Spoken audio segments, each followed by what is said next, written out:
Well, hello, everybody. It is LSU Eve, and this is TexAgs Rewind. David Nuno, Billy Liucci here. Billy, they got a couple players we got to worry about there at LSU, and A&M's got a lot of other issues to worry about. We talked about that during the show today. Recruiting cycle, transfer portal, LSU game, a lot of stuff here over the next few weeks. Yeah, it should be a hectic chain of events over at Bright, I would think, following a season like this where you either go 5-7 or 4-8. You miss a bowl game.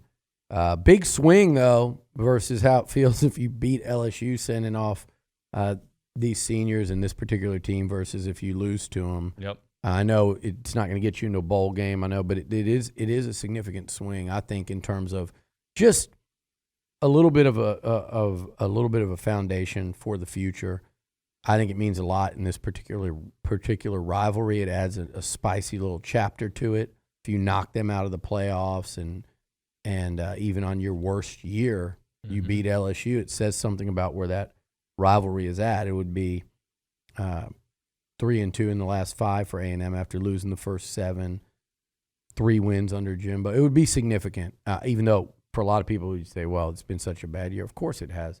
But beating LSU would leave a much better taste in the mouth of the fan base and also the guys in the program who you're going to be actively talking with after this in terms of keeping them and the sales pitch to other guys recruiting or maybe even more particular, the portal. Yep. All right, so we talked about that on the show. We did our pick 6 and gave our thoughts for the games this upcoming weekend. We also had Billy's keys to the game versus LSU. As you can imagine, stopping a quarterback, stopping some outside threats as well, big part of it. Caroline Fenton, LSU supporter, on the show, giving us our SEC preview and this kind of version of the final countdown. Without the McKinney brothers, these two guys holding it down. It's not the same without them, though. No, it's not as funny. I still want to know what Seth's excuse was. He was working out. I think so. I'm assuming, and I'm okay with that. That's like getting a note from the doctor. I'm not. Totally fine with that. Do it again. Get up early, Seth. You don't have to be in here till 10 o'clock. This is true. I'm gonna take some shows off at the workout. Bronny does that. He 100% puts bench pressing over the performance on the job. I can put some plates up though. Now Dalton's doing it walking. It's just become a thing. We're a fit family. Just watch the videos. Fit fam. All right, let's go behind the glass again. Dalton Hughes. We are going to, on the rundown, we have the pick 6 games. Could you kindly read them to us? Yes, I can, as I now go look for them because I didn't know where they were. And game number 1, Florida, 6-5, 3-5 in the SEC at Florida State, 8-3, 5-3 in conference. 6:30 tonight, I believe. Florida State is 9.5-point favorites. So, I'm going to take Florida State, and I'm going to give those 10 points. Okay. I think, Florida's going to be without like 4 of its receivers, including its 2 top ones. Florida State's just been playing better. They have been. Florida lost to Vanderbilt. I don't feel good about it. I think Florida State will win. I don't know if they'll win by 10, but I'm going to go ahead and put it on the Seminoles. Yeah, I'm saying the exact same thing as you are. I believe that Florida State is going to win this game, and I don't like the number, but I guess the Vanderbilt game is too much in my mind when I think about this one. And Florida State's had a nice year, so props to them. I'm going Florida State. All right, game number 2, South Carolina, 7-4, coming off the big win over Tennessee last week. At number 8, Clemson, 11 a.m. at Memorial Stadium on ABC. The Tigers, 13.5-point favorites. Another big number, OB. Yeah, I think I'm going to have a horrible week. But I'm going to go ahead and take Clemson because I'm not buying South Carolina. I know they've had a couple of, like that game, Florida, and a couple of, Tennessee, and a couple of big moments. But I think Tennessee probably just wasn't ready to play that game. I still think Clemson is 2 touchdowns better than South Carolina. Yeah, I 100% agree with you. I know they had a great weekend. I know that, but Clemson still has. It's not a vintage Clemson team. No, but they still have a chance to get into the playoffs. Yeah. So they're gonna at home. They're gonna play their best. They're gonna win by a couple touchdowns. Dalton. All right, game 3, the game of the week and the game. Number 3, Michigan at number 2, Ohio State. Both 11-0, 11 a.m. at Ohio Stadium on Fox. Big noon kickoff.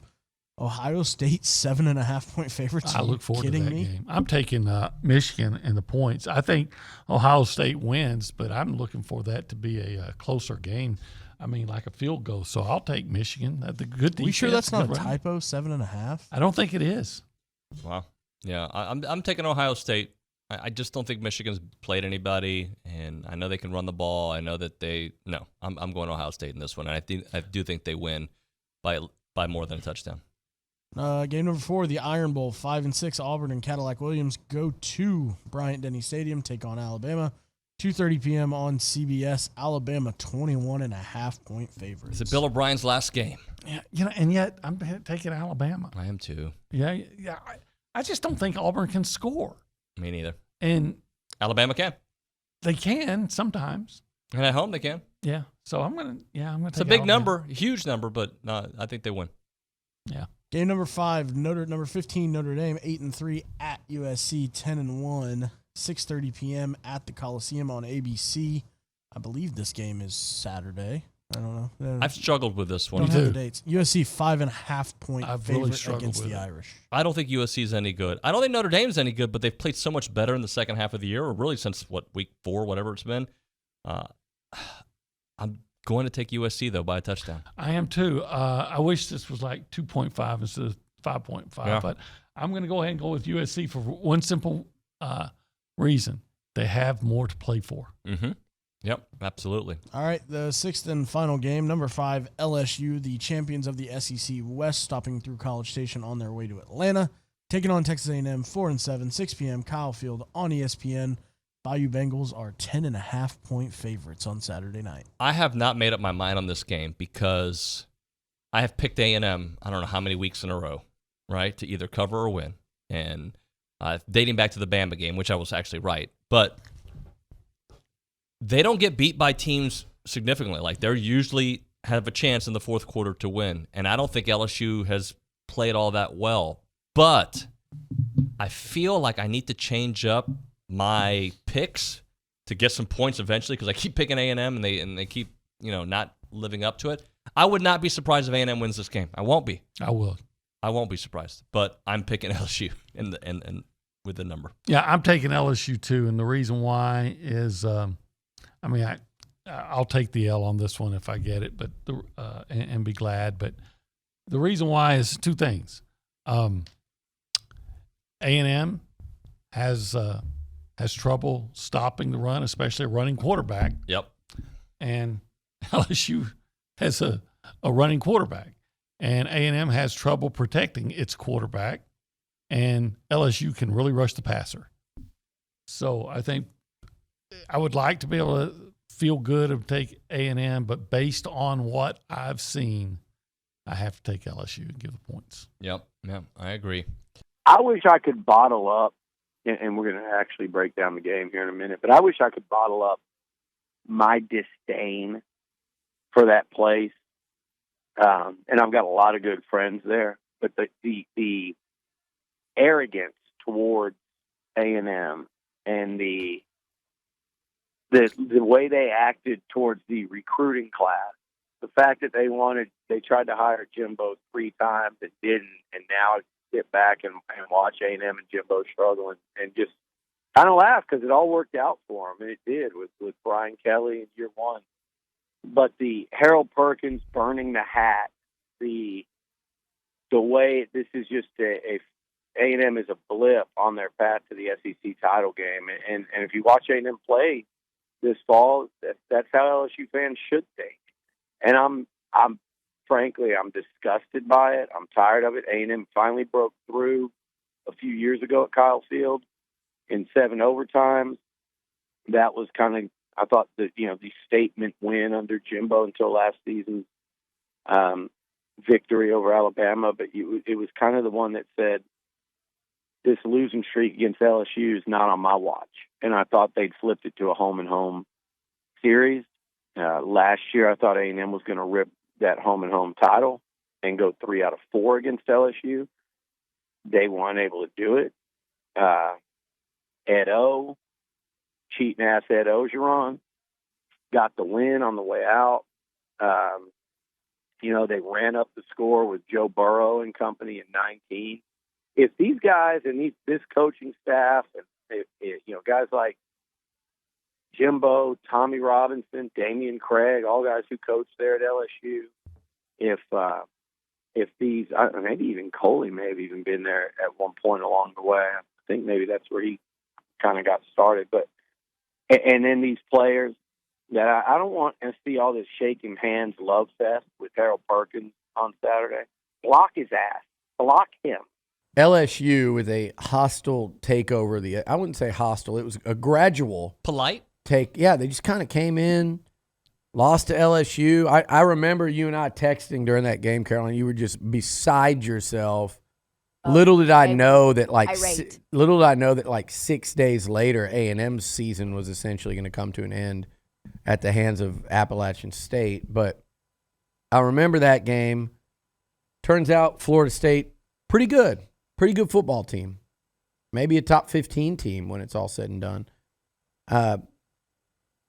What was the single biggest, besides them figuring out how to field a punt, what was the single biggest change from then to now, or not even now, but to turn LSU's season around? What was if you had to pinpoint, if there was one thing that you'd say, man, this is what got them on the road to where they are today? Well, they still haven't really figured out how to field a punt. There are special teams issues that we still see every single week, and it drives me insane. I would say the biggest thing is Jaden Daniels, because I don't think it's a coincidence that once Jaden Daniels started to click, LSU started winning a lot of games, and LSU started winning games at least a little bit more comfortably. I think that Tennessee game made the entire LSU offense coaching staff realize, okay, we have some fatal flaws, and we cannot just be a team that runs the football with its quarterback. And I think it just took a little bit of time for Jaden Daniels to get comfortable and to build some chemistry with the receivers, for the offensive line to build some chemistry with itself, because the offensive line still isn't great, but it took some time for that offensive line to learn each other. And, you got two true freshmen on both ends of the offensive line. It just took them time to settle into being a college football player and going up against some of the best defensive line talent in the country. So I think overall, it was Jaden Daniels and his comfort, confidence, and chemistry with the rest of the line, with the rest of the offense. Let's do this because we're running out of time. Let's get our freak of the weekend, and I will read you Steve and Seth, because they did send it in on text message. And freak of the week for Seth is going to be Connor Wigman, and for Steve it's going to be Devon Achane. Freak of the week. Who's going to be your freak of the week? We went Wigman and we went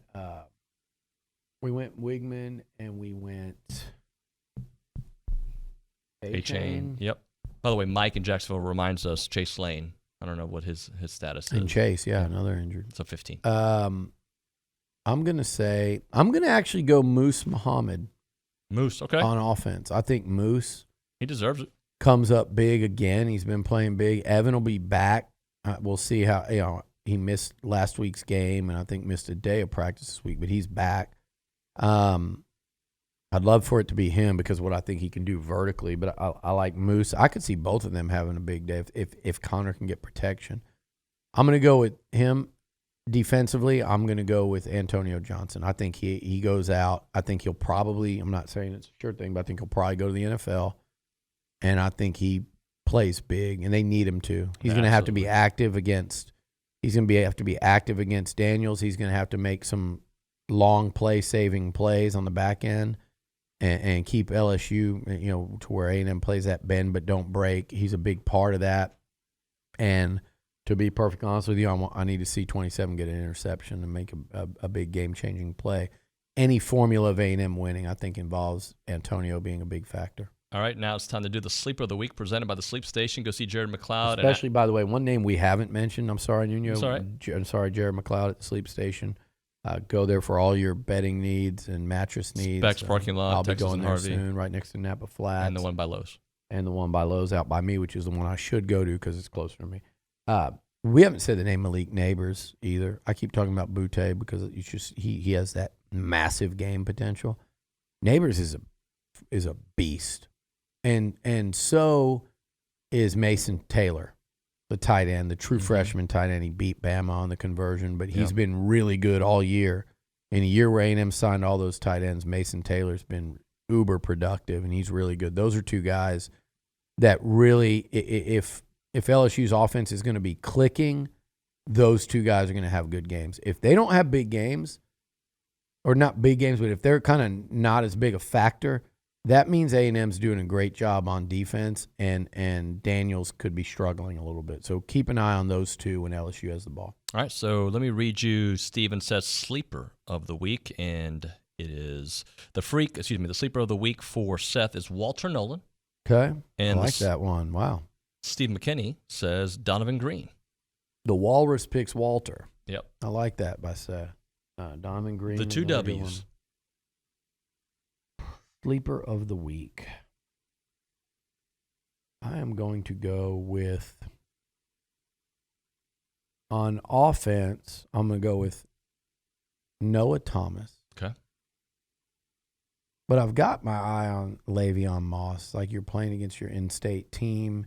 You're going to get some carries, even if A-Train's healthy and goes, because I don't think it's going to be, you just give him the whole workload coming back from that injury. Right. But my sleeper, I'm going to go on offense with Noah Thomas. 2 touchdowns in the last 3 games. He is a tough physical matchup, competitive. I'm going to go with Noah to make a key grab or two. My super sleeper I mentioned earlier is Jake Johnson. Yep. Super duper sleeper because we haven't seen him really at all this year. On defense, man, I'm gonna hit you with a 2-sack game for LT Overton. Okay. That's my sleeper. Let's go. As I just said it. There you go. No follow-up. That was it. No, I mean, my follow-up was the detail of 2 sacks. That's pretty significant. that is significant. All right, you know the deal. Like, comment, subscribe. That's it. That's all I needed from you. Share. And win. And Aggies, win. please. Thank Basketball, too. Go beat DePaul today. Beat the hell out of DePaul. you. Yeah. Beat the hell out of LSU. And Beat the hell out of the portal. please beat the hell out of Beat the portal. Beat the hell out of. And welcome with open arms the offensive coordinator. Yeah. Don't All right. beat the hell out of the offensive That would coordinator. not be good. We don't need that. See you guys.